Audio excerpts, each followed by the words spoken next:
पराराध्यं हेरम्ब पदपांसवः। दक्षिणे लक्ष्मणो यस्य वामे च जनकात्मजा पुरतो मारुतर्यस्य तं वन्दे रघुनन्दनम्। महर्षि सांदीपनि राष्ट्रीय विद्या प्रतिष्ठान के इस प्रतिष्ठापूर्ण साप्ताहिक आयोजन सभी के लिए वेद कक्षा में आज के इस उपक्रम में कक्षा में उपस्थित सभी सुधीजन,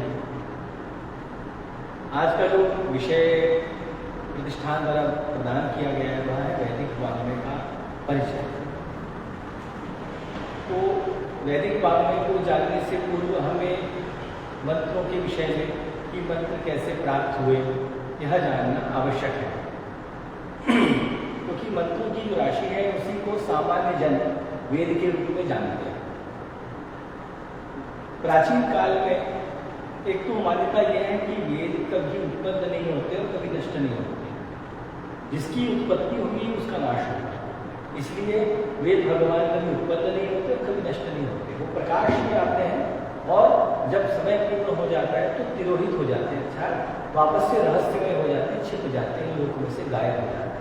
लेकिन ये उनका नाश होता है या उत्पत्ति होती है ऐसा नहीं। तो वेद भगवान के प्रकाश में आना और उनका तिरोहित हो जाना, ये दो अवस्थाएं हैं। तो सर्वप्रथम ऋषियों को ध्यानावस्था में मंत्रों का साक्षात्कार हुआ। अब वह साक्षात्कार होना तो देखा जाए तो हम ये कह सकते हैं जैसे अक्षगायन की आंखों का जो विषय उसको हम कहते हैं कि हमने इसको साक्षात देखा।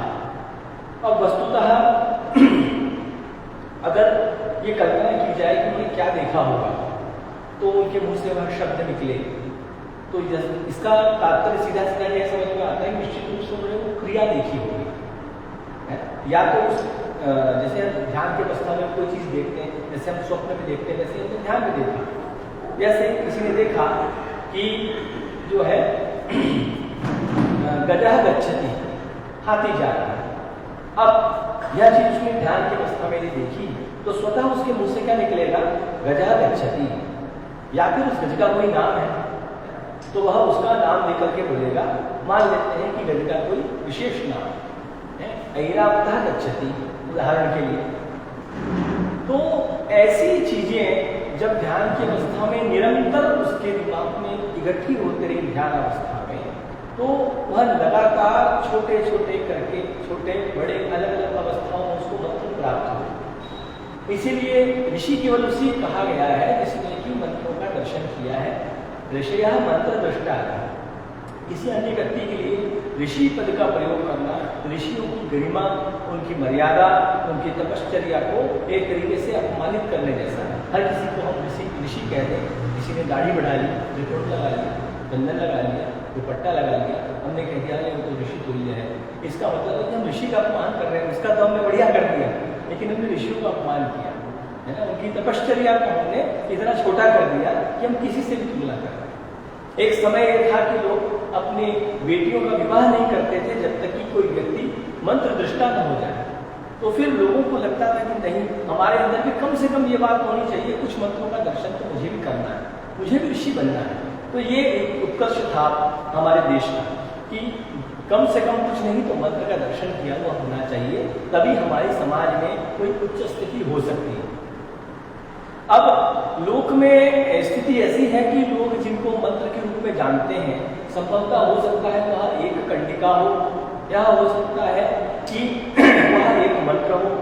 उदाहरण के लिए यजुर्वेद का जो प्रथम कंडिका है यजुर्वेद की, उसमें सब लोग कहते हैं कि इकेत्वोर जेत्वा से मंत्र प्रारंभ होता है और पश्चिम पाई पे पहला मंत्र पूर्ण होता है। यह कंडिका की दृष्टि से तो कहना उचित है, लेकिन अगर हम कहें कि ये मंत्र है तो इसमें थोड़ा सा भेद है, क्योंकि मंत्र ये जरूरी नहीं है कि वहां से जहां से दिख रहा है हमको कि एक लिखा हुआ है वहां तक पूरा हो। ये हो सकता है कि वह एक कंडिका एक मंत्र हो, एक कंडिका के अंदर 2 मंत्र हो, 3 मंत्र हो, 4 मंत्र हो, 5 मंत्र हो। ऐसे मंत्रों की संख्या निर्धारित नहीं है। तो ये जो पहला मंत्र है, इसका जो पहला पद है, इसको हम कहते हैं पहला पद मतलब जिसको हम लोक में कहते हैं इकेत्वा, ऐसा कहते हैं, क्योंकि प्रतीक को बताने के लिए 2 पदों को ग्रहण किया जाता है मंत्र प्रतीक बताने के लिए। तो हमको क्या कहना था, इखेत्वोर जेत्वा वाला जो मंत्र है उस मंत्र में वस्तुतः 5 मंत्र हैं। तो वस्तुतः पारिभाषिक रूप से क्या कहलाया हो, इखेत्वोर जेत्वा से प्रारंभ होने वाली जो कंडिका है उसमें 5 मंत्र हैं। अब मंत्रों को बताने का तरीका है कि मंत्र के जो आदि के 2 पद होते हैं उनको कह करके मंत्र का प्रतीक बनाया जाता है। तो इखेत्वोर जेत्वा इस मंत्र में पहला पद है इखे, दूसरा है त्वा, तो इखेत्वा ऐसा कह करके संक्षिप्त में हम अपनी बातों को रखते हैं। तो इस पहले मंत्र में 5 मतलब पहली कंडिका में 5 मंत्र है। इखेत्वा एक मंत्र है, ऊर्जेत्वा दूसरा मंत्र है, वायवस्थ तीसरा मंत्र है, बाकी शेष 2 मंत्र और है। तो एक तो हमारे दिमाग से ये भ्रम स्पष्ट हो जाए कि मंत्र जैसा दिखता है, जिसको हम मंत्र समझ रहे हैं, वस्तुतः क्या वह स्वतंत्र रूप से एक मंत्र है अथवा नहीं, क्योंकि लोक में उनको समझाने की दृष्टि से किसी चीज को सरलीकृत रूप में बताया जाता है। सरल करके कह दिया कि हाँ ये एक मंत्र है।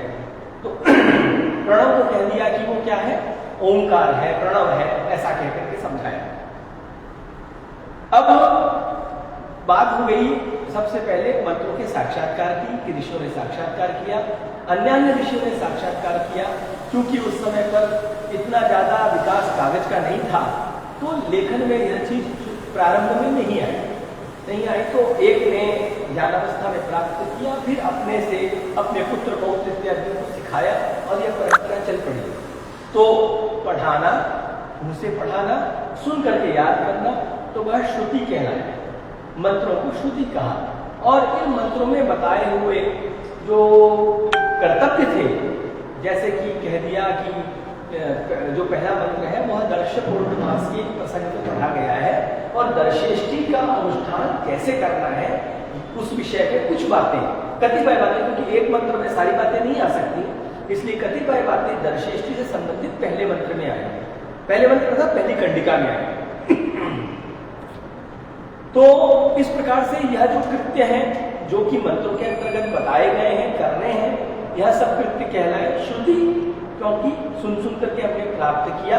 और श्रुति से संबद्ध जो कर्म है वो कहलाए श्रौत कर्म। इसीलिए उनसे संबंधित जो यज्ञागादि थे उनको कहा गया श्रौत याग या श्रौत यज्ञ। और तद व्यतिरिक्त यानी कि इनको छोड़ करके बाकी शिष्ट जो है वह सब कहलाए स्मार्त यज्ञ। तो इन कर्मों को जानने के लिए उस समय पर तो यह सामान्य बात थी कि आप सभी जाने कि हम ये यज्ञ कर रहे हैं, क्योंकि वह प्रतिदिन की जीवनचर्या में सम्मिलित हिस्सा था। प्रतिदिन की जीवनचर्या में लोग आध्यान किया करते थे, अवसर आने पर सोमयाग इत्यादि करते थे, अवसर प्राप्त होने पर दर्शेष्टि, अवसर प्राप्त होने पर पौर्णमासेष्टि या अन्य जो भी इष्टियां हैं, कामी इष्टि है कुछ, तो वह सब अवसर प्राप्त होने पर किया करते थे। तो अब हम जब प्रतिदिन उस चीज को देखते हैं तो हमको वह चीज ज्यादा समझाने की आवश्यकता नहीं पड़ती है। लेकिन अगर कोई चीज हमसे इस तरीके से कोई परंपरा टूट जाए, उच्छिन्न हो जाए, फिर अब उसको समझना हो तो वो जटिल पड़ता है। तो उस समय ऋषियों को लगा कि निश्चित रूप से एक अवस्था ऐसी आएगी कि यह चीज जो है लोगों के लिए अस्पष्ट सी हो जाएगी। तो इसलिए इस अस्पष्टता को हम पहले ही दूर कर देते हैं और ब्राह्मण ग्रंथ प्रकाश में आए। ब्राह्मण ग्रंथों के माध्यम से मंत्रों में कहे गए जटिल तत्वों को कर्म के विधान के माध्यम से बताया, उनके तात्पर्य को बताया, वो भी ऋषियों ने बताया। अब ब्राह्मण के ही, क्योंकि ब्राह्मण कर्म प्रधान थे, कर्म बताते थे, विधि भाग को बताते थे, तो विधि भाग वस्तुतः ऐसा करना क्यों है? मंत्र पढ़ा, मंत्र पढ़ने का उद्देश्य था कि तत्त कर्मों में उनका विनियोग है। उदाहरण के लिए इसके माध्यम से क्या कर रहे हैं, शाखा छेदन कर रहे हैं, शाखा को अलग कर रहे हैं, पलाश की शाखा। तो मंत्र याद दिलाते थे कि अब क्या करना है, इसलिए मंत्रों को उस समय लोग याद करके फिर क्रिया करते थे।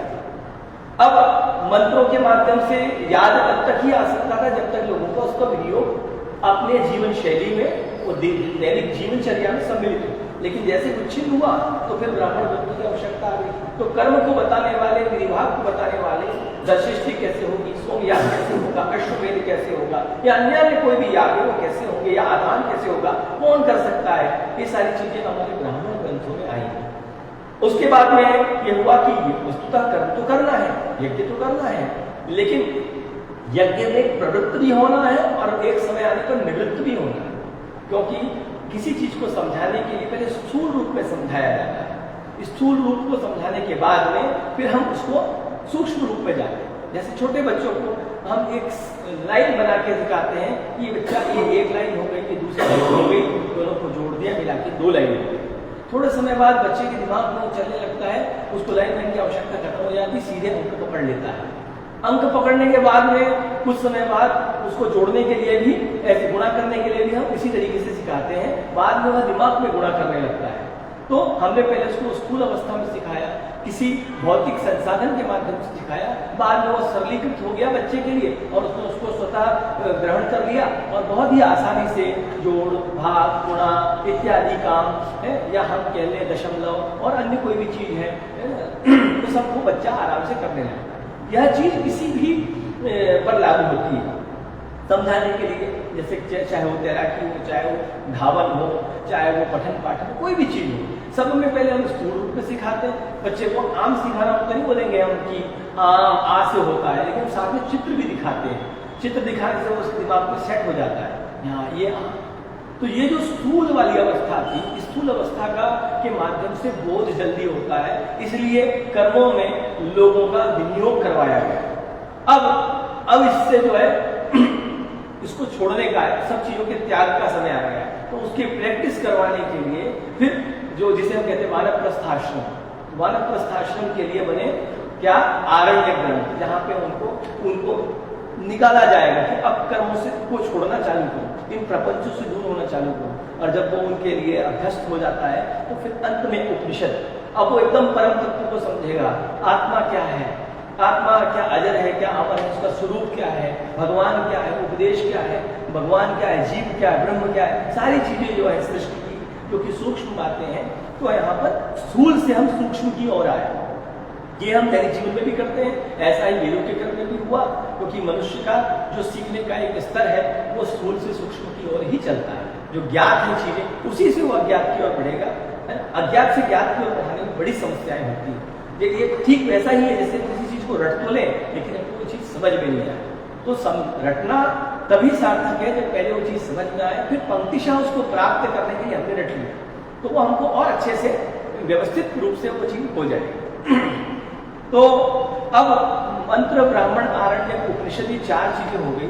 अब हम हमारे दिमाग में क्या होता है कि जब भी हम ये बोलते हैं कि इन्होंने वेदाध्ययन किया है, तो हम सीधे ये ग्रहण करते हैं कि अच्छा इन्होंने वो मंत्र पढ़े हैं जो पंडित जी पूजा पाठ में बोलते। हमारे दिमाग में ये कभी नहीं आता है कि वेदाध्ययन करने का मतलब ये हुआ वेद से चारों का ग्रहण करना, मंत्र का भी ग्रहण करना है अर्थात संहिता भाग का, ब्राह्मण ग्रंथों का भी ग्रहण करना है, आरण्य और उपनिषद का भी ग्रहण करना है। वो एकमात्र वेद शब्द कह देने से हो जाता है, लेकिन चूंकि लोगों के व्यवहार इस प्रकार की आदत बन गई है कि वो वेद शब्द कहते ही केवल मंत्र भाग को ही ग्रहण करते हैं। अब इसके बाद में आगे बढ़ते हैं तो हम क्या देखते हैं कि पठन पाठन में मूल रूप से या व्यवहार में, क्योंकि अब श्रौत कर्मों का जो है अब लोक में लगभग वो कैसे हो गए हैं, लुप्त हो गए। बहुत कतिपय लोग आपको पूरे भारतवर्ष में आपको गिनती में मिल जाएंगे, इतने ही लोग श्रौत यागों से जुड़े हुए, क्योंकि वो अत्यंत जटिल है, उनको करने की प्रक्रिया है, उसमें जो है बड़ा त्याग करना पड़ता है। तो त्याग को करना, उनके लिए प्रवास की मर्यादाएं थी, उनके लिए भोजन की मर्यादाएं थी, उनके लिए समय की मर्यादाएं थी। मुख्य रूप से काल को पकड़ा हुआ था कि काल में विलंब नहीं होना चाहिए किसी भी स्थिति में, चाहे आप प्रवास पे हो, चाहे आप अपने घर पे हो, चाहे जो हो, आपको उसका पालन करना है। अब क्योंकि उस जमाने में जब श्रौत यागों का प्रचार प्रसार बहुत ज्यादा था, लोग बाहर कहीं खाते रहते नहीं थे, तो स्वस्थ रहते थे, प्रसन्न रहते थे। बारिश के समय अच्छा मेरे को याजक बनना है, याजक बनने के लिए अच्छा क्या होगा, एक तो सामान्य आहित आदमी है जो कि सायं प्रातः होम करता है, उसके लोगों के मन में लोगों के प्रति होता है भाव, अरे देखो बड़ा त्याग कर रहा है, सायं प्रातः होम। एक ऐसा व्यक्ति है जो इष्टिपूर्वक आधान करता है, तो सायं प्रातः होम भी कर रहा है, समय 15-15 दिन के समय पर इष्टि का समय जब प्राप्त हो रहा है तो दर्शिष्टि भी कर रहा है, पौर्णमासिष्टि भी कर रहा है, उसकी इज्जत थोड़ी ज्यादा होती है, तो इष्टि भी करता है भी चाहिए। और उसके बाद में सबसे बड़ी चीज जो है कि उस एक जगह बैठना पड़ता है बार बार, वो तो उतना त्याग करना, सब समस्त कामों से छोड़ना पड़ता है कामों को लंबे समय तक, क्योंकि हो सकता है कि वो बड़ा वाला सोमयाग कर रहा है जो संवत्सर पर्यंत चल रहा है। तो ऐसा अगर सोमयाग कर रहा है तो इसका मतलब है कि ये संवत्सर यानी कि पूरे 365 दिन तक वो याग में ही लगा हुआ है। इसका मतलब उसने सारे कामों के लिए किसी किसी अन्य लोगों को नियुक्त किया होगा जो कि दैनिक जीवन में होने जरूरी है, और उसके लिए उसने धन का व्यय किया होगा, लोगों को लगाया होगा, लोगों से कहा होगा कि मेरा ये मैं 1 वर्ष तक व्यस्त रहूंगा तो आप मेरे इन कामों को संपादित करेंगे। मतलब त्याग की पराकाष्ठा सोमयाग है। तो इस प्रकार से ये याग किसी कार्य में प्रवृत्त करने के लिए आपको कुछ तो बताना पड़ेगा।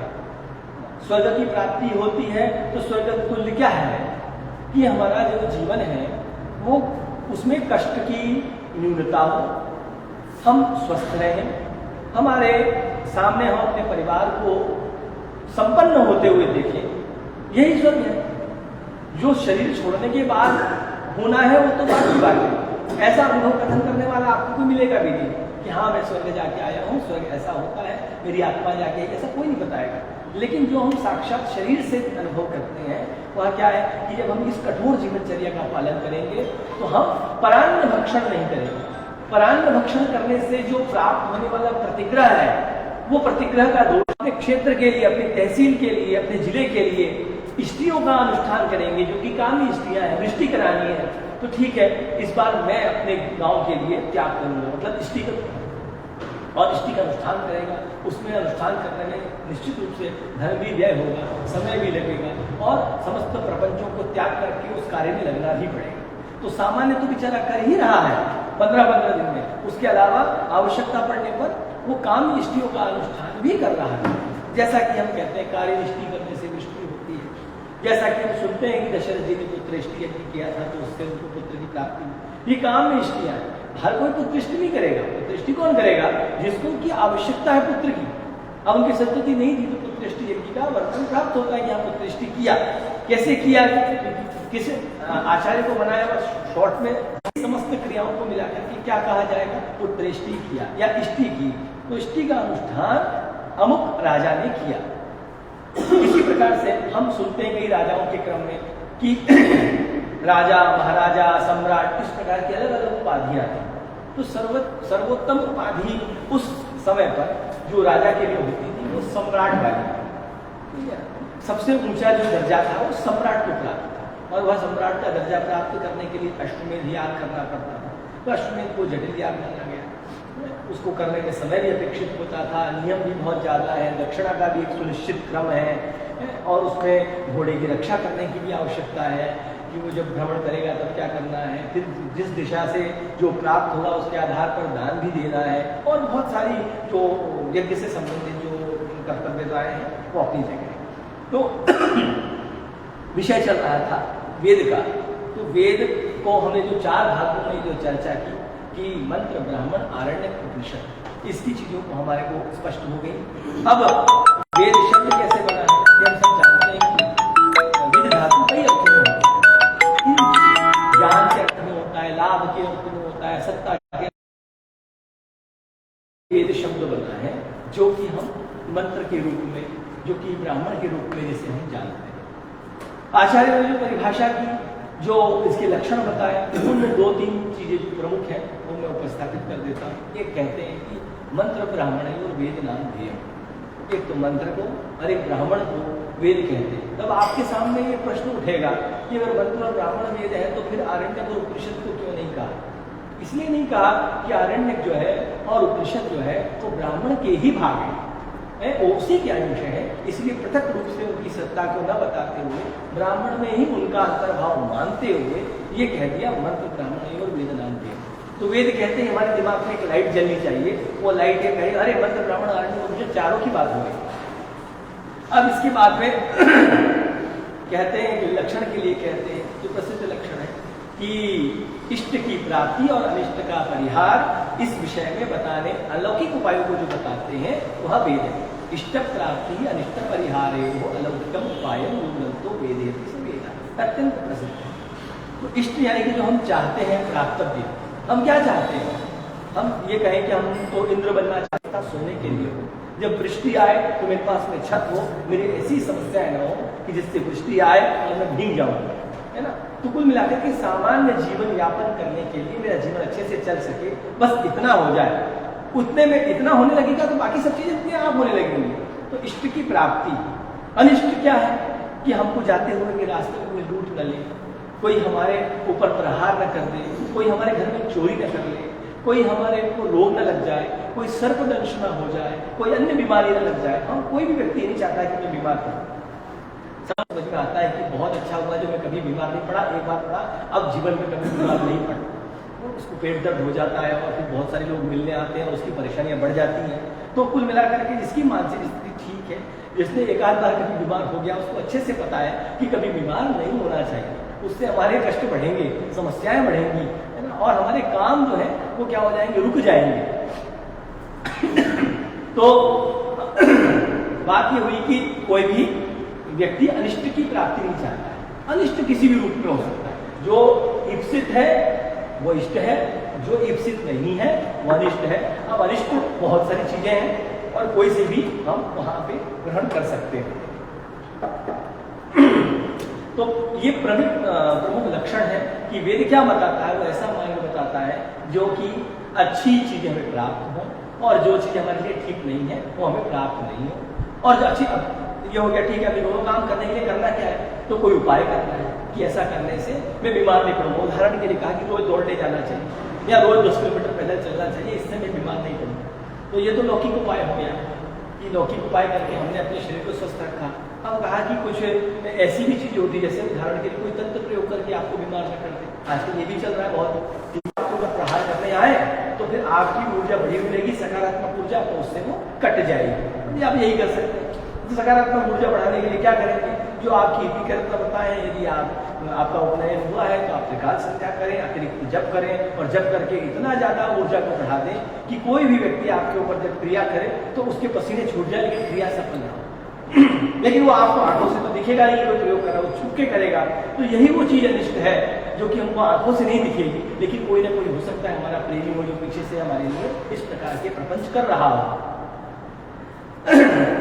ये बता दिया और कह दिया, एक और कहा कि ये जो दर्शन शास्त्र है ये अनुमान पर बात करता है कि हमने कैसे जाना कि वहाँ पे आग जल रही है। तो कहा कि वहाँ पे जो है ना आग इसलिए जल रही है क्योंकि धुआं उठ रहा था, तो ये हो गया अनुमान। अच्छा, आपको कैसे पता वहाँ आग जल रही है? क्योंकि मैं वहाँ से आया था, मैंने देखा कि आग जल रही है। ये दो चार चीजें थे ही हम जानते हैं। या फिर किसी ने कहा कि आज हमारे घर में जो है अमुक व्यंजन बन रहा है, तो आपको कैसे पता? क्योंकि मुझे पता है जब व्यंजन बनता है तो इस प्रकार की खुशबू आती है। तो हम लोग अनुमान प्रमाण पे ज्यादा काम करते हैं, बकायदा प्रत्यक्ष पे तो जरूरत ही नहीं, प्रत्यक्ष में कोई संदेह नहीं, लेकिन अनुमान हम सभी लोग करते हैं, नहीं हो सकते। तो ये अनुमान प्रमाण हमने जो ग्रहण किया तो कहा प्रत्यक्ष से, प्रत्यक्षेणाम मिथ्यावा यस्तुपायो मुद्यते, प्रत्यक्ष प्रमाण के द्वारा, अनुमान प्रमाण के द्वारा जो उपाय का ज्ञान नहीं होता है वह ज्ञान वेद कराता है। तो वह कैसे कराएगा? मंत्र के माध्यम से, ब्राह्मणों के माध्यम से, क्रियाओं के माध्यम से, जो कर्मों का जो विनियोग है उसके माध्यम से करवाएगा। इन सब माध्यमों से हमें उन चीजों का ज्ञान होता है जो सामान्य रूप से हमें नहीं हो सकता। इसलिए ये सब वेद के लक्षण बताए गए।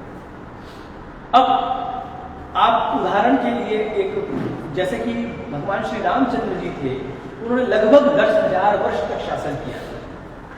लोगों को उनके 14 वर्ष तक वनवास का तो सबको पता है, लेकिन उन्होंने राज्य कितने समय किया ये सबको नहीं पता है। आप उसको पढ़ेंगे तो समझ में आएगा, लगभग 10,000 साल तक उन्होंने राज किया। अब 10,000 साल तक शासन किया, इसका मतलब क्या है कि हम ये मानते हैं कि यदि प्रत्येक व्यक्ति की एवरेज आयु, जो औसत आयु है, भगवान श्री रामचंद्र जी के बराबर थी, तो इसका मतलब ये है कि 10,000 वर्ष तक तो आदमी जीता ही जीता है। अब जब 10,000 साल तक जीता है तो फिर पढ़ने लिखने में 100 साल लगा दी तो कोई बड़ी बात नहीं। अब हमारे गृह सूत्रकार कहते ही हैं कि एक वेद को पढ़ने के लिए 12 साल, तो 4 वेद पढ़ने के लिए 48 साल, और 8 वर्ष में उपनयन हुआ तो गया पढ़ने के लिए, तो लौट के आया तो 56 साल। अभी 58 में तो केरल में रिटायर्ड कर देते, 60 में कुछ दूसरे स्टेटों में, और 62-63 में मध्य प्रदेश में। तो अब 10,000 साल तक जब शासन किया श्री रामचंद्र करवाने, गुरु का महात्म्य स्थापित करने के लिए उज्जैन आए। बाकी कौन ऐसा संसार में जो गुरुओं का गुरु है, उसको कौन पढ़ाने वाला है? उनको पढ़ा रहे हैं, इसका मतलब है कि गुरु की महिमा बनाए रखने के लिए, स्क्रैच करवाने के लिए आए थे। गुरु जी आप स्क्रैच कर दीजिए, प्रकाशन हो जाए, बटन ऑन कर दीजिए, इस तरीके की स्थिति। तो इसका मतलब है कि भगवान कृष्ण जैसे भी शिष्य थे और सामान्य शिष्य भी थे, और दुर्बुद्धि जी को एक बार समझाओ समझ में नहीं आता, 100 बार में समझ में आता है, ऐसे भी शिष्य थे। तो इन सबको पढ़ाने के लिए एक औसत निकाला तो समझ में आया कि चलो 12 साल तो लगेंगे एक वेद पढ़ने। 12 साल में वेद पढ़ाया तो सालों पालों पढ़ाया जाता था, दूसरे कोई प्रपंच नहीं थे। गणित पढ़ेगा तो सूत्र में पढ़ लेगा, इसी यज्ञ में पढ़ लेगा, ज्योतिष भी उसी में पढ़ लेगा, सारा ज्ञान वो वहीं प्राप्त कर लेगा उस आश्रम में। सबके लिए पढ़ने का एक ही विषय था। फिर जिसकी इच्छा जैसी होती थी, जो जिसकी उसकी अवस्था अलग है ना। एकादश वर्षम राजन ने उनको पकड़ के चलते हैं तो 11 साल में आ गया। कभी कभी मोह ज्यादा हो जाता है, ठीक है तुम अभी रहने तो बहुत मस्ती करो, 22 में भेज देंगे, 22 तक अपने पास में समय। तो क्षत्रिय 22 साल के 21 साल में पढ़ने आया। कोई बच्चा 8 साल में पढ़ने आ गया और तीक्ष्ण मति था, तो हो सकता है वो 35 साल में ही पढ़ के निकल जाए। लेकिन ये भी हो सकता है कि वो 25 में भी पढ़ के निकल जाए, कि उस ग्रहण करने की क्षमता हर बच्चे की अलग है। भगवान ने सबको अलग अलग प्रकार का बनाया। किसी के शारीरिक परिश्रम की क्षमता अलग है, किसी की चिंतन की क्षमता ज्यादा अच्छी है, किसी के स्मरण की क्षमता ज्यादा अच्छी है, किसी के उपस्थापन की क्षमता ज्यादा अच्छी है, किसी की कलाकारी अच्छी है, हाथ की कला अच्छी है। ऐसा भगवान ने सबको अलग अलग बनाया। तो जो पढ़ करके व्यक्ति लौट गया, तो उसका मतलब है कि गृह सूत्रों में अगर कोई बात आई है तो उस समय तक की जो स्थिति थी उसके आधार पर लिखा गया। अशौच हम पढ़ते हैं कि अशौच चल रहा है, जन्माशौच चल रहा है, मरणाशौच चल रहा है, जो भी चल रहा है वो हम उस अवस्था के आधार पर पढ़ रहे हैं जो उस समय तत्कालीन समाज में थी। लेकिन क्या उस समय बदलने के साथ में वो अपग्रेड हुई? नहीं हुई। अशौच में ये मान लीजिए, चलिए मरणाशौच का उदाहरण लेते हैं। मरणाशौच में क्या करते हैं कि सभी लोग भद्र होते हैं, सिर मुंडवाते हैं। क्यों मुंडवाते हैं? क्योंकि जो बाल है वो अपवित्रता का प्रतीक है, इसके अंदर गंदगी पाई गई है। तो ये अपद्रव्य है। अपद्रव्य कैसे कि यज्ञ कर रहे हैं तो कोई बाल का टुकड़ा नहीं गिर जाए, इसलिए पाक्षिक रूप से पहले लोग मुंडन कराया करते थे। पाक्षिक कि ये जो है ये उसमें गिर न जाए। हम जो देवताओं के लिए पवित्र कार्य कर रहे हैं, उस पवित्र कार्य में जो भी हम उनको अर्पित कर रहे हैं उसमें कुछ गिर न जाए गंदगी, और ये गिरने में कारण हो सकती है। ऐसा नहीं कि बाल झड़ेंगे ही झड़ेंगे, लेकिन झड़ गए तो इसलिए उनका झंझट ही नहीं रखना। तो उनको यहाँ पर क्षौर कर्म कराने का विधान बताया। तो अब ये जो क्षौर कर्म है ये पाक्षिक हुआ करता था, फिर ये पूरे कुटुंबों में होने लगा। 8 पीढ़ियों में जो भी लोग हो ही नहीं सकते, उसको अद्यतन करने की आवश्यकता है, समय के अनुसार बदलने की आवश्यकता है। पहले मान लीजिए आप किसी निजी सेवा में अथवा शासकीय सेवा में, क्या आप इतने दिन तक, 10 दिन तक, 13 दिन तक, 15 दिन तक, 20 दिन तक, जो भी अशौच के जहां जाते हो कि इसमें केवल शास्त्र के नियम नहीं है, परंपराएं भी मिली हुई है। तो किसी की परंपरा में बाल ही नहीं कटवाते, केवल वही कटवाता है क्योंकि केवल अग्नि देकर के आए हैं। किसी के वहां पर समस्त लोग करवाते हैं, किसी के यहाँ परंपराएं भी मिली हुई। कोई कहते हैं कि यजुर्वेद का उच्चारण जो कृष्ण यजुर्वेद वाले करते हैं वो अशुद्ध करते हैं, शुद्ध यजुर्वेद वाले शुद्ध करते हैं। मंत्र एक ही है, दोनों का उच्चारण अलग है, तो ये तो गलत हुआ ना। वहां पर वो परंपरा अलग है, ये परंपरा अलग है, तो यहाँ पर उच्चारण अलग तरीके से होगा। मंत्र क्षौर कर्म हुआ, अन्य कोई भी चीज हुई जो हमें धर्मशास्त्र में बताई गई, ये समय के अनुसार इनमें अद्यतन होने की आवश्यकता है। स्वतः तो अद्यतित होगी नहीं, कोई ना कोई आचार्य करेंगे, तो उसकी आचार्य को महती आवश्यकता अनुभूत होनी चाहिए कि हमें ऐसा करना है, ये आवश्यक है। अब आज से मान लेते हैं 500 साल पहले कोई स्मृति ग्रंथ लिखा गया, अथवा 1000 साल पहले स्मृति ग्रंथ लिखा गया, तो वह उस समय के हिसाब से तो बिल्कुल ठीक था। लेकिन क्या वो आज के हिसाब से वो सेट हो रहा है? ज्योतिष को ही आप उठा के देख लीजिए, उसमें लिखा है कि भाई गज केसरी योग, अब कौन गज पे चल रहा है और कौन सिंह पर चल रहा है, नहीं बैठेगा, इसको करना पड़ता है। अब माना कि 5000 साल तक आदमी जी रहा था, भगवान श्री रामचंद्र जी के काल में, क्योंकि वो 10,000 साल तक शासन किए, तो इसका मतलब है कि सभी लोग जो वेदांत अध्ययन करते थे वो 50-60 साल तक पढ़ लेते थे, फिर वो समाज के लिए उपयोगी हो जाते थे। कि अब ये शादी हो रही है तो 30 साल में उपनयन हो रहा है। अब वर्ण व्यवस्था के क्रम से जो समय था, 8 को पकड़ेंगे ब्राह्मण के लिए तो 16 साल तक था, क्षत्रिय का 11 था तो उसका डबल कर लीजिए तो 22 साल तक था, वैश्य का 12 का 24 कर लीजिए, 24 तक ही था। उसके बाद तो सब समय निकल गया। लेकिन अब तो शादी की जो एवरेज आयु 30 साल हो गई है। 30 साल में एक दिन पहले हम जो है उपनयन करते हैं और उपनयन के बाद विवाह करते हैं। उपनयन की भी क्या जरूरत है? जब आपको उपनयन का माहौल ही उड़ाना है तो क्या जरूरत है? उपनयन इस बात का प्रतीक था वो गया, गुरुओं के पास गया, उसने सीखा, उस चीज को समझा कि इस परंपरा को मुझे कैरी फॉरवर्ड करना है, आगे सिखाना है लोगों को, और इसी क्रम में मेरे को मेरे बच्चों को भी सिखाना है। मैंने जो मंत्र पढ़े हैं वो मेरे को अपनी शाखा की रक्षा करनी है। शाखा की रक्षा करने के लिए मुझे मेरे बच्चों को, और बच्चों की कोई लिमिट नहीं थी, 1 बच्चा, 2 बच्चा, 10 बच्चे, 15 बच्चे, आजकल तो नियम आ गए 2 बच्चों से ज्यादा नहीं हो सकते। तो ये जो बच्चों की संख्या में जो मामला सीमित हुआ, जो लोगों की त्याग की भावना हट करके संग्रह की भावना बन गई, इन सब से हमारे समाज को बहुत क्षति पहुंची। आज किसी के जेब से पैसा नहीं निकलता है, कोई ब्राह्मण को देना नहीं चाहता है, ब्राह्मण भी उसके लिए तब नहीं करना चाहता है।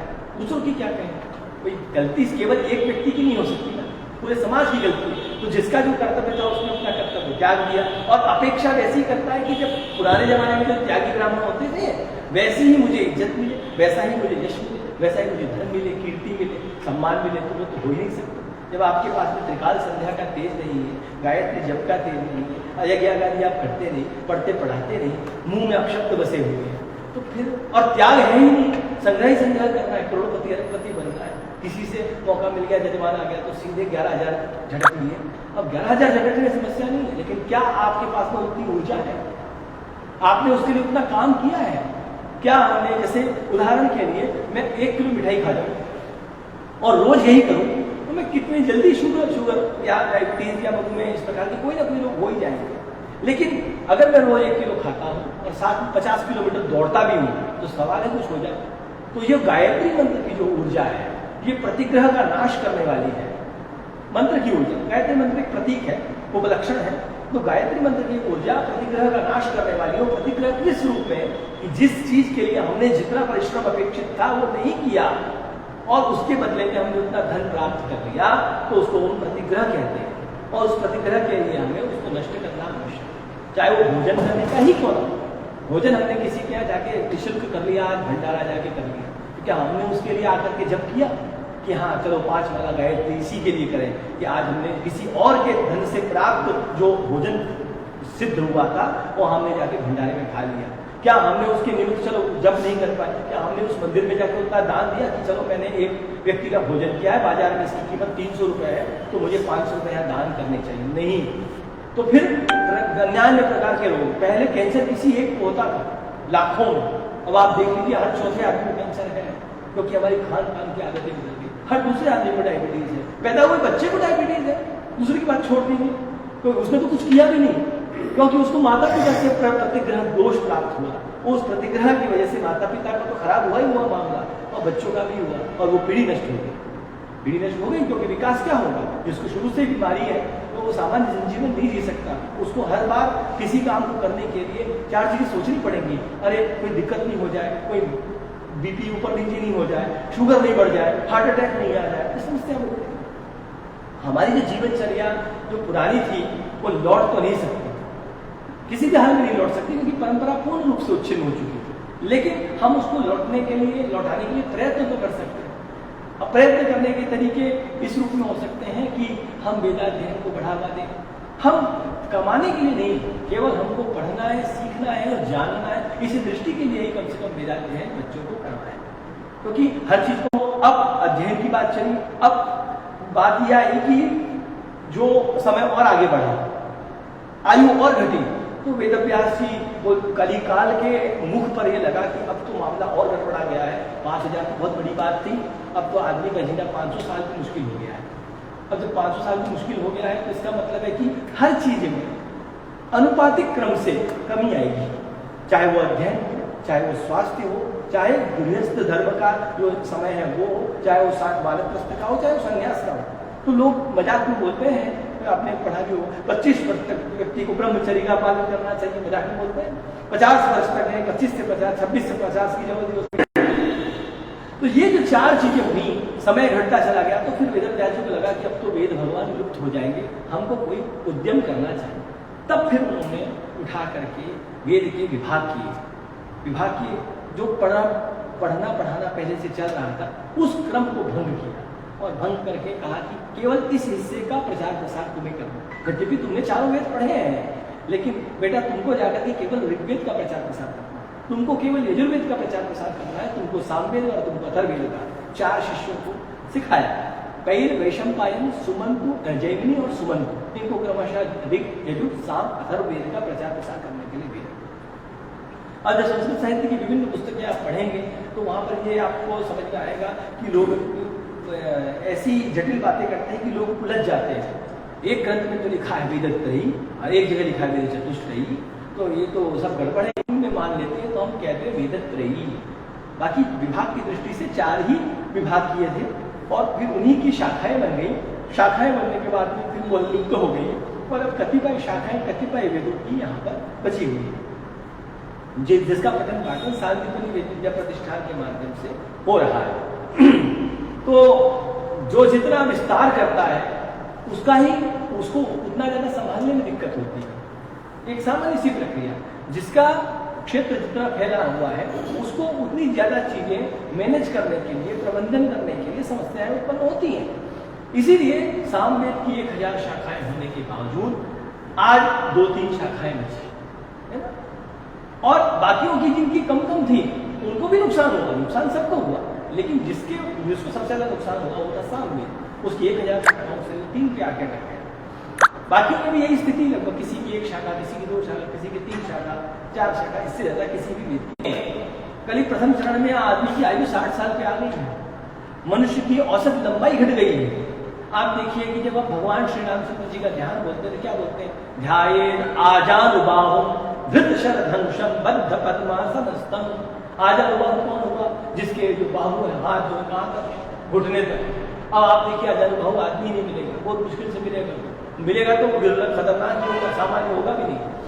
तो ये लक्षण है। तो अब आप देखिए, आपने कभी किसी म्यूजियम में जाकर के पुराने जो योद्धा थे, चाहे महाराणा प्रताप को देख लीजिए, उनका कवच देखा होगा, कभी उनका वो ऊपर का सिर का जो शिरस्त्राण है वो देखा होगा आपने, कितने किलो के वजनी वो होते थे। इसका मतलब क्या है कि उनकी आयु निश्चित रूप से, आयुष्य भी अच्छा था, शरीर भी अच्छा था, हाइट हेल्थ भी अच्छी थी। तो कितनी हाइट होगी आप समझिए कि अगर वो 50-50 किलो के तो कवच ही पहन रहे हैं, 50-50 किलो के, 100-100 किलो के भाला उठा रहे हैं भारी भारी, इसका मतलब है कि खुद भी होंगे 200-300 किलो होंगे। तभी सब हमने जैसे जैसे जो चीज छोड़ी वो चीज हमारी खराब होती चली गई। उदाहरण के लिए श्रुति से हम लेखन परंपरा में आए तो मंत्र लोगों को भूलते चले गए। अब हम पहले लिखते थे, लिखने से टंकण पे आ गए। आप देखिए आज से 50 साल बाद लोगों को लिखने में भी समस्या होने लग जाएगी, क्योंकि आइडेंटिफिकेशन तो अंगूठे से हो रहा है, सारा काम कंप्यूटर पे हो रहा है, बाकी चीजें मोबाइल पे हो रही हैं। तो अब आप लिखने की ये जो कला जो वहाँ लिख रहे हैं, ये भी लोगों के लिए निरुपयोगी सिद्ध हो जाएगा कि लिखना क्यों है, जब सब चीजें टाइप हो रही है, बोल करके इसमें आ जा रही है, बोल करके सीधे टेक्स्ट में कन्वर्ट हो रही है, तो हम लिखना है। तो हमने जब श्रुति का काम छोड़ करके उसको टंकण में ले आए तो श्रुति बिगड़ी, श्रुति का ह्रास हो गया, है ना। ऐसे ही हमने शारीरिक श्रम छोड़ करके, खेती बाड़ी सब लोग करते थे, आयु 100 साल तक जीना आम बात थी। अब कोई 90-95 आमतौर पर अच्छा हुआ करता है। तो कृषि हमारे जीवन से हट गई, कृषि में हल चलाना, साथ में बैलों के हमको भी जाना, अब वो हट करके ट्रैक्टर में आ गया, सारे काम मशीन से होने लग गए। तो अब जो हमारे शारीरिक श्रम करने की आदतें थी, जब वो उनकी आवश्यकता ही नहीं रह गई मशीनों के कारण, तो हमारी वो उन इंद्रियों ने उस तरीके से रेस्पॉन्स करना, प्रतिक्रिया करना बंद कर दिया। कुछ माता पिता के नंबर याद हो तो बस बहुत है, उसके अलावा किसी के नंबर याद हो, जरूरत क्या याद करने की, गूगल ड्राइव पर शेयर है। तो हमने स्मृति शक्ति का, जो हमारी स्मृति की शक्ति थी, वो कैसे डेवलप होती थी? बार बार स्मरण करके। बार बार स्मरण कब करते थे? मंत्र का अभ्यास करके। उससे हमारी स्मृति बार बार विकसित होती। हमने उसको छोड़ दिया, हमने उठा करके उसको डिवाइस पर ले आए, कंप्यूटर पे ले आए, एआई पे ले आए, हमारी वो शक्ति चली गई। तो स्मरण शक्ति भी हमारी क्षीण होती जा रही। शारीरिक जो हमारा आयुष्य क्षीण हो गया, हमारा जो मुझे कह सकते हैं हम जो लंबाई थी वो घट गई, हमारा जो वजन है वो घट गया, मोटापा बढ़ गया। औसत मोटापा आप देख लीजिए, किसी भी हेल्थ के सर्वे को उठा के देखिए, बच्चों के अंदर मोटापे की कितनी ज्यादा समस्या है। मनोरोग बढ़ गए जब से ये इन चीजों पर हम निर्भर जा। इसलिए हमको आवश्यकता है कि अपने बच्चों को बचाने के लिए कैसे भी रूप में उनको मोबाइल और टीवी से दूर रखें। तभी वो जब सामान्य अवस्था में, समझदारी की अवस्था में आएंगे, तब जाकर के वो किसी चीज के लायक बचेंगे। नहीं तो उनका जीवन बड़े खतरे में है। और जिसको अभी तो मजाक में ले रहे हैं, लेकिन प्रत्येक व्यक्ति रोता हुआ नजर आएगा। आज से 15 साल 20 साल बाद, बहुत बड़ा समय नहीं है 20 साल। अभी अब देखिए चुटकियों में निकल जाएगा, और उसमें दूसरे नहीं, मैं भी सम्मिलित हूँ। कि मैं यहाँ पे खड़े होकर उपदेश कर रहा हूँ तो ऐसा नहीं है कि मैं छूट जाऊँगा, सभी लोगों को ये सब करना पड़ेगा। अब हम चल रहे थे अध्ययन की बात, शाखाओं की बात पर चल रहे थे। तो जो वेद को 4 प्रचार प्रसार करने निकले, फिर उन्होंने अलग अलग शिष्यों को पढ़ाया। अब निश्चित रूप से जिस समय वेद का अच्छा, मतलब जिसे कह सकते हैं गोल्डन समय जिसे हम कहते हैं, स्वर्णिम काल जो था वेदों का, उस समय पर हम देखेंगे तो ये समझ में आएगा कि स्पष्ट रूप से तो कोई कह ही नहीं सकता कि भारत कहाँ से कहाँ तक था। तो जहाँ जहाँ ज्ञान की साधना हो रही है, जहाँ जहाँ वेद पढ़ा जा रहा है, वो सब भारत था। तो इसका मतलब ये है कि आज के समय पर जो भारत था, हो सकता है कि उसमें 10-15 देश और मिले हुए रहे हों, और जो देश मिले हुए रहे होंगे उनकी जो वर्तमान स्थिति, उसमें भी परिवर्तन आ गया है। जैसे भारत के टुकड़े हुए और पाकिस्तान एक छोटा देश बन गया, तो हो सकता है उस समय पर जो बड़े बड़े देश हैं वो भारत में मिले हुए रहे होंगे, जिनके आज विभाग हो चुके हैं। तो वस्तुतः आज का भारत से 10 गुना 100 गुना भारत रहा होगा, है ना। आधा विश्व ही रहा हो सकता है, संपूर्ण विश्व ही भारत रहा हो, तो संपूर्ण विश्व में ज्ञान की साधना होती हो, है ना। या फिर यहाँ से शिष्य प्रशिष्य जाके वहाँ सिखा रहे हो, कुछ भी हो सकता है। उसको हमने आंखों से नहीं देखा, केवल हम कैसे जान रहे हैं, विविध संस्कृत साहित्य की टिप्पणियों से जान रहे हैं, उनके संदर्भों से जान रहे हैं, या इतिहास ग्रंथों से जान रहे हैं, या हमारे पुराणों से जान रहे हैं कि हाँ पुराण में इन चीजों का वर्णन आता है, इसका मतलब है कि ऐसा। और लिखा भी लूंगा तो कहाँ लगाऊंगा, कोई अपने घर के बाहर शिलालेख थोड़ी लगाएगा, या घर में कश्यप गोत्रोत्पन्न इस अवस्था में इतनी तारीख को इसका मैंने यहाँ पर उद्घाटन किया, और ना वो 100 साल बाद बचने वाला। निर्माण की क्षमता में भी क्षीणता आई है कि निर्माण जो होता था वो आज भी देखिए पुराने महल और पुराने किले आज तक बचे हुए, 200 साल 500 साल 700 साल पुराने भवन बचे हुए, लेकिन आज के बने हुए 20 साल पुराने निर्माण, 5 साल पुराना निर्माण पानी छू रहा है। तो हमारी हर क्षमता घटती चली गई। तो इसलिए उसका प्रभाव जो ये क्या होता है, लोगों को विदेश में क्या चल रहा है ये पता है, कौन सा पॉप सॉन्ग आया है ये पता है, लेकिन उनको ये नहीं पता कि हमारे भारत देश का मूल आधार, जो भारतीय ज्ञान परंपरा का मूल आधार वेद है, वो भी कोई चीज़ थी। उसके लिए आप जब तक अलग से उनको प्रेरित नहीं करेंगे, उनको समय नहीं देंगे, या उनको धार्मिक साहित्य से जोड़ेंगे नहीं है, तो उनको पता ही नहीं चलेगा कि क्या हुआ हमारे देश में ना। उनको भगवान श्री रामचंद्र जी के बारे में नहीं पता है। छोटे बच्चों से आप पूछिए एक बार कि भगत सिंह कौन था, वो बोलेंगे कौन है भगत सिंह, जिसने अपने पूरा जीवन अर्पण कर दिया हमारे देश के लिए, हमारे सुख चैन के लिए। उसको लोग, कई बच्चों से आप पूछिए, कई जगह जहाँ चैप्टर नहीं है उसका, बच्चे जानते ही नहीं भगत सिंह कौन है। बात आई गई हो जाती है, चंद्रशेखर आजाद कौन है लोगों को नहीं पता। लेकिन ऐसी बुरी स्थिति है। तो अब जब से जैसे क्षीण होती चली गई चीजें अन्य अन्य क्षेत्रों में, तो वेद में भी उसका नुकसान हुआ। तो वेदांगों में जो कल्प सूत्र का हम नाम सुनते हैं, कल्प सूत्रों की प्रवर्तना हुई। जैसे श्रौत सूत्र बने कि भाई श्रौत कर्म ऐसे किए जाते हैं, क्यों बताना पड़ रहा है, क्योंकि अब लोगों के अंदर संदेह उत्पन्न होने चालू हो गए समाज में कि अच्छा ये इसमें ऐसे होगा क्या ये कर्म पहले होगा क्या, अच्छा प्रायश्चित तत्काल किया जाएगा क्या, ये सब चीजें कहाँ समझ में आई, श्रौत सूत्रों से। श्रौत सूत्रों में क्यों बताना पड़ा, क्योंकि निश्चित रूप से समाज में उसका भी ह्रास होने लग गया होगा कि अब हम इस श्रौत याग को कैसे करें। उनके मन में संदेह आने लग गए होंगे। जब संदेह आने लगते हैं तभी ग्रंथों की रचना होती है ना। कोई बीमारी आती है तभी उसका टीका बनता है।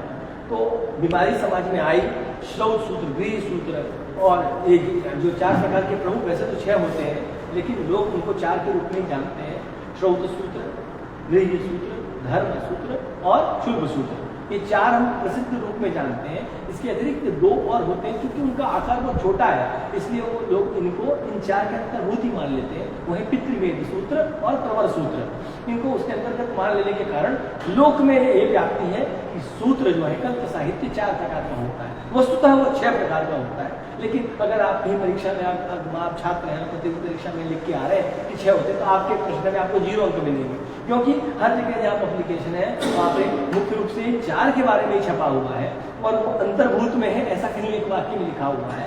तो लोग फिर 4 को ही सही उत्तर, श्रौत याग कैसे करना है, इनके प्रमुख बातें क्या है, कौन कर सकता है, क्या किसी के अंदर कोई विकृति है तो कर सकता है, सकता है, या विकृति नहीं है तो क्या महिला कर सकती है? अच्छा चलो पुरुष महिला का चक्कर छोड़ो, कोई षंड है लेकिन नपुंसक है तो क्या वो कर सकता है?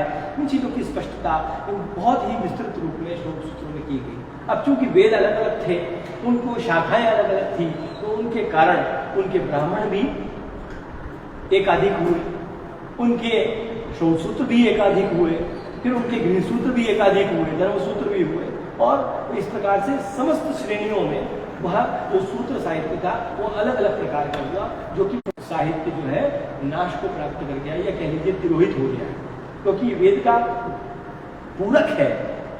वेद साक्षात तो ब्राह्मण आरण्य को उपनिषद तक ही रहा। वेद मतलब ब्राह्मण आरण्य को उपनिषद ये उसके पूरक थे कि वेद में प्रतिपादित कर्मों को कैसे करना है, उसको समझाने के लिए षडंग है, उसको समझाने के लिए छंद था, उसको समझाने के लिए व्याकरण था, उसी के लिए ज्योतिष था, सब उसी के लिए था। तो उनको वो सब जब उन चीज़ों का नीचे वाले का ही जब नींव ही बिगड़ गई तो ऊपर सब बिगड़ता ही था। तो शाखाओं का लोप होने से उनसे संबंधित जो श्रौत सूत्र थे, जो गृह सूत्र थे, शुल्ब सूत्र थे, वो भी अब लुप्त होने लगे। अब स्थिति ये आ गई कि पूरा काल में डिजिटाइजेशन नहीं हुआ करता था। अब बस अच्छी चीज़ ये है कि हम संरक्षित कर सकते हैं, लेकिन क्या हम उससे वापस उस चीज़ को प्राप्त कर सकते हैं? वो स्थिति नहीं है, वो केवल मंत्रों में बची है, क्योंकि मंत्रों की प्रक्रिया बड़ी वैज्ञानिक थी। ये जो अष्टविकृति आई और इस अष्टविकृति को सीखने के लिए जिन लोगों ने त्याग किया वो प्रणम्य है, जिनकी वजह से आज भी वेद भगवान यथावत अच्छे हुए, जैसे थे वैसे ही बोले जा रहे हैं। नहीं तो उनमें भी इस प्रकार की विकृतियां आ जाती और वह एक्सट्रैक्ट नहीं कर पाते जो उनको चाहिए वस्तु का। मंत्रों में तो हमने चलो विकृति पाठ के माध्यम से उसके मूल मंत्र को प्राप्त कर लिया, लेकिन और वहां गलती भी नहीं की, स्वर भी यथावत है, लेकिन सूत्रों के क्रम में क्या करेंगे?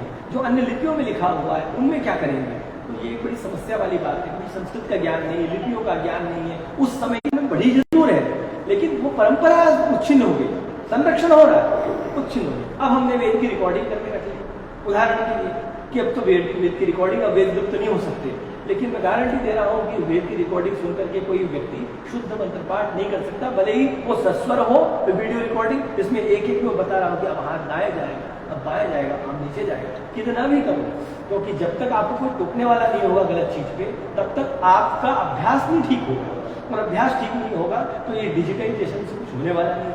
ये मन को बहलाने के लिए ख्याल हो सकता है, फीलिंग्स भी डेवलप हो जाए, कुछ भी हो सकता है, लेकिन वो जो चीज, जो ऊर्जा किसी मनुष्य के जब तक करने से उत्पन्न होती है वो कभी भी किसी रोबोट के करने से उत्पन्न नहीं हो सकती, वो समस्याएं बनी ही रहेंगी। तो हम आए, हमने देखा कि 10,000 साल से 5,000 साल पे, 5,000 से 500 पे, 500 से हम 100, और अभी वर्तमान में 50 की स्थिति चल रही है। आए दिन हम देखते हैं कि 50 साल में कोई आदमी चला गया और 25 साल का लड़का सुंदर सी चीजें ले आओ, पकवान ले आओ, वो नहीं ग्रहण करते। हमको वैसा होना चाहिए। मैंने ये चीजें आर्मी वालों में देखी हैं कि आर्मी वाले क्या करते हैं, जल्दी से कोई भी चीज़ आप ले आओ, मीठा ले आओ, छुएंगे ही, क्योंकि उनको पता है कि अगर हमारा वजन बढ़ गया तो अगले साल इंक्रीमेंट नहीं लगेगा तो वजन कम करने के लिए उनको दौड़ लगानी पड़ेगी, परिश्रम करना पड़ेगा। तो इस प्रकार से करके हम अपनी जीवनचर्या सुधार के, और जब जीवनचर्या सुधरेगी, शरीर स्वस्थ होगा तो हमारी स्थिति ठीक होगी, और हम फिर वेद अध्ययन करने की हमारी प्रवृत्ति बनेगी। और हम ये जो वेदाध्ययन है ये दक्षिणा प्राप्ति के लिए न होकर के केवल और केवल हमारा ये कर्तव्य है, ये हमारा पूर्व प्राप्त ज्ञान है, इसका हमें संरक्षण करना है। इस भावना से जब तक नहीं होगा तो हम इस प्रकार के संरक्षण में सफल नहीं हो सकते। प्रत्येक व्यक्ति को चाहे वो किसी भी ब्राह्मण, मतलब जो भी उपनीत है, ब्राह्मण क्षत्रिय वैश्य, कोई भी उपनीत व्यक्ति जो संध्या वंदन करता है उसको वेदाध्ययन करने के लिए परिश्रम करना चाहिए, प्रयत्न करना चाहिए, और प्रयत्न पूर्वक सीखना चाहिए। कुछ नहीं तो मंत्र का संस्कार तो होना ही चाहिए। चलिए प्रत्येक घर में अगर एक बच्चे को किसी प्रकार के अगर 50 मंत्र भी याद है या उसको बोलना आता है तो किसी प्रकार से उसकी परंपरा तो बची हुई कि हाँ उदात्त अनुदात्त श्वेत ऐसे बोला जाता है, मुख से ऐसे निकलता है, ये तो धीरे धीरे सब समाप्त हो जाता है। तो अब हम आगे द्वादशवा प्रतिवेदन कह करके जो 1248 साल में बात कर रहा था, तो ये श्रौत सूत्र, गृह सूत्र, धर्म सूत्र, ये सब हो गए। इसके अलावा जो हमारे वेदांग बचे हुए शेष 5 हैं, जैसे कि छंद है तो मंत्र है, तो किसी न किसी छंद में होगा। इस छंद का मतलब ही हो गया चाल। छंद को लौकिक में आप समझने के लिए जैसे बैलगाड़ी की एक स्पष्ट चाल है कि बैल इसी गति से चलेगा, एक साइकिल की एक चाल है वो वैसे ही चलेगी। अब मैं कहूँ कि ट्रेन जो है वो एरोप्लेन की स्पीड से दौड़ने लग जाएगी तो संभव नहीं है। तो हर मंत्र को जो छंद के अंदर जो वो आवृत है, छंदांसी साधना कहते हैं, तो उसको मतलब है कि उसको बोलने की एक निश्चित परंपरा है, निश्चित तरीका है, निश्चित गति है, उसी गति में बोला जाएगा, है ना। अब चूंकि छंद को समझने के लिए सबसे अच्छी स्थिति है कि हम यजुर्वेद की बजाय ऋग्वेद या सामवेद इनकी चर्चा करें, क्योंकि ऋग्वेद और सामवेद में क्या है कि पद्य वाले मंत्र हैं और पद्य में वो व्यवस्था है, जैसे उदाहरण के लिए वक्रतुंड महाकाय, तो यहाँ पर हम रुके, कोटि सूर्य समप्रभा, तो निश्चित है कि हम रुके। तो ये जो हमने बीच बीच में जो रुके, इसके लिए सिस्टम कहाँ से पता चला, जब पता चला कि अनुष्टुप छंद है, 8 अक्षर पे रुकना है, इस तरीके से हम रुके। तो अलग अलग छंदों में अलग अलग स्थान पर जति गति है, उस तरीके से ही हम उस छंद का अच्छा उच्चारण कर सकते हैं। वैसे ही मंत्रों के क्रम में भी है, लेकिन मंत्रों को चूंकि गाना नहीं है और कोई शास्त्रीय संगीत का विषय नहीं है, मंत्र की अपनी एक परंपराएं हैं, तो छंद में किसी न किसी यानी किसी न किसी एक निश्चित गति में वो चलेगा। छंद हो गया, उसको बोलने के लिए हमें शब्दों का ज्ञान होना आवश्यक है। ये शब्द शुद्ध है या अशुद्ध है, यह ज्ञान करने के लिए हमको व्याकरण आवश्यक है, तभी हम उस मंत्र को ठीक तरीके से बोल पाने के लिए और सरलता से समझ पाएंगे। मंत्र के अर्थ को ग्रहण करना है तो हमको निरुक्त की आवश्यकता इसीलिए पड़ी कि निरुक्त किसी भी तरीके से मंत्र का अर्थ निकालने में हमारा सहयोग करता है। कहता है कि शब्द को पलट लो, शब्द के अक्षरों को प्रथम को लास्ट में, लास्ट वाले को फर्स्ट में कर लो, है ना। शब्द को पूरा उल्टा कर लो, है ना, क म क कर लो, ऐसा कम का म क कर लो, ऐसा सिखाता है। तो वर्ण का विपर्य, इस वर्ण को उस वर्ण से रिप्लेस कर लीजिए, बदल लीजिए, इसी सब चीजों से हम निरुक्त के माध्यम से। अब ज्योतिष की क्यों आवश्यकता पड़ गई, इष्टि करनी है, वेद मतलब काम पूर्ण हुआ। उदाहरण के लिए जैसे सभी लोग में प्रसिद्धि है कि बारिश के मौसम में बीज लगाना चाहिए, पौधे लगाने चाहिए, पौधे लगाने से जल्दी लग जाते हैं, उत्पन्न हो जाते हैं, बढ़ जाते हैं, ऐसा हम मानते हैं, क्योंकि हमें पता है बारिश का मौसम उनके लिए सर्वाधिक अनुकूल है। ऐसे ही इष्टि करने के लिए सर्वाधिक अनुकूल, कौन सी इष्टि करने के लिए कौन सा समय अनुकूल है, ये हमको ज्योतिष बताता है, इसलिए फिर हम ज्योतिष का अध्ययन करते हैं। तो ये षडंगों की स्थिति इसीलिए बनी, और ये सब समय चातुर्मास करने का एक अपना निश्चित समय है। और चातुर्मास जो अभी ये यहाँ के चालू करते हैं वाला चातुर्मास है, ये दूसरा चातुर्मास है। इस चातुर्मास में 4 पर्व होते हैं, और ये चातुर्मास का मतलब हो गया कि पूरे वर्ष को, संवत्सर को 4 भाग में बांटना। ये चातुर्मास को, ये बारिश का समय ले लेते हैं लोग, ये वाला ना होगा। चातुर्मास का मतलब है 4 पर्व है, वैश्वदेव, वरुण प्रकाश, शाक, मेध और शुनासिरी, ये 4 पर्व है, और इनको क्रमशः निश्चित अंतराल पे साल में एक बार किया जाए, तो पूरे साल में मिला करके एक चातुर्मास पूरा है ना। जैसे ही 3 महीने पूरे हुए और चौथे मास लगा, वहां पर उसकी प्रथम तिथि पर वो अनुष्ठित होने वाला एक पर्व, फिर 3 महीने पूरे हुए, 3 महीने का पूरा दिनांक वाला ना होकर के हमारा चंद्रमास चलता है ना सिस्टम, पूर्णिमा अमावस्या वाला। तो इस क्रम से जैसे ही हमारा 1 महीना पूरा हुआ, तो ऐसे 3 महीने पूरे होने के पश्चात चौथा महीना जैसे ही लगा, दूसरा पर्व, फिर 3 महीने पूरे हुए, चौथा लगा, तो वापस से तीसरा पर्व, ऐसे करके वो चातुर्मास है। ये जो चातुर्मास है जो हम लोग में देख रहे हैं, ये तो भिन्न है।